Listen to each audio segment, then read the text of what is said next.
안녕하세요. 서울한의원 대표원장 박종희입니다. 우리가 지난 시간까지는 기억력을 높이는 생활습관의 7가지 원칙에 대해서 설명을 드렸고요. 오늘부터는 그 이외의 기타 원칙들에 대해서 설명을 드리도록 하겠습니다.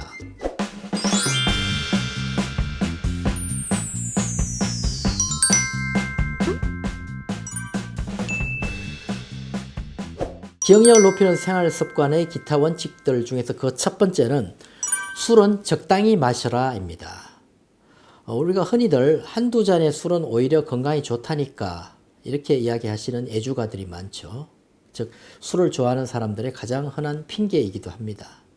한두 잔의 술이 혈액순환을 돕고 심혈관계 질환에 도움이 된다는 연구 결과도 있기 때문일 수도 있겠습니다.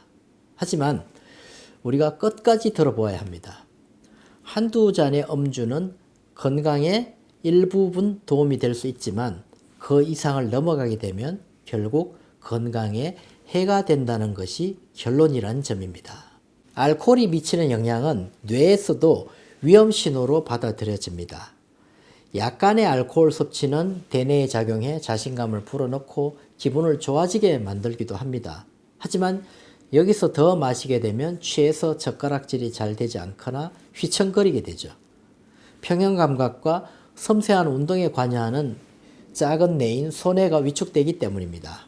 소뇌는 대뇌와 연결되어 있으므로 소뇌가 손상이 오게 되면 전두엽을 포함한 대뇌의 인지기능이 떨어지고 기억회로가 손상되어 기억력의 저하 현상이 나타날 수 있습니다. 술을 먹은 다음 날 블랙아웃, 즉 필름이 끊겼던 경험이 있다면 더욱 치매를 주의할 필요가 있습니다. 블랙아웃은 알코올의 독소가 해마의 글루탐산성 신경세포의 활성을 억제해서 기억 정보가 입력되지 못해서 일어나는 현상인데 의학적으로 1년에 2차례 이상 블랙아웃을 경험한다면 이는 알코올 중독의 범주에 들어갑니다. 블랙아웃은 술에 많이 취했을 때만 기억을 못하기 때문에 치매와는 다르지만 단기 기억 상실이 지속적으로 반복되면 알코올성 치매를 유발하기도 합니다. 이는 뇌 기억을 담당하는 해마의 손상이 계속되면서 용적이 줄어들기 때문입니다. 술을 마신 후 블랙아웃이 자주 나타난다면 이미 뇌세포가 많이 파괴됐다는 반증일 수도 있습니다.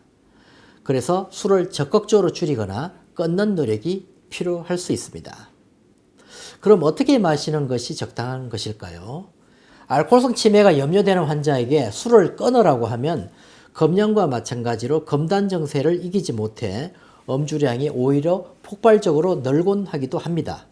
이럴 때는 무조건 안 마시기보다는 일주일에 특정 요일을 정해서 밖에서 지인들과 함께 마시라고 조언해 주는 것이 더 좋을 수 있습니다. 가장 위험한 습관이 집에서 혼자 술을 마시는 것입니다. 이렇게 반주처럼 즐기다가 주량이 늘고 결국 매일 마시게 되기 때문입니다. 그리고 술을 마실 때 공복에 마시는 일은 절대로 피해야 합니다. 알코올은 위벽으로 약 20%, 나머지 80%가 소장으로 흡수가 됩니다.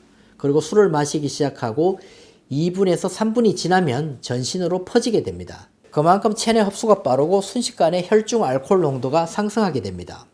때로는 신경정신 체계에 이상을 가져오기도 하는데 공복 시에는 아무런 보호막이 없이 20%가 위벽으로 고스란히 흡수되므로 취기가 빨리 오르게 되죠.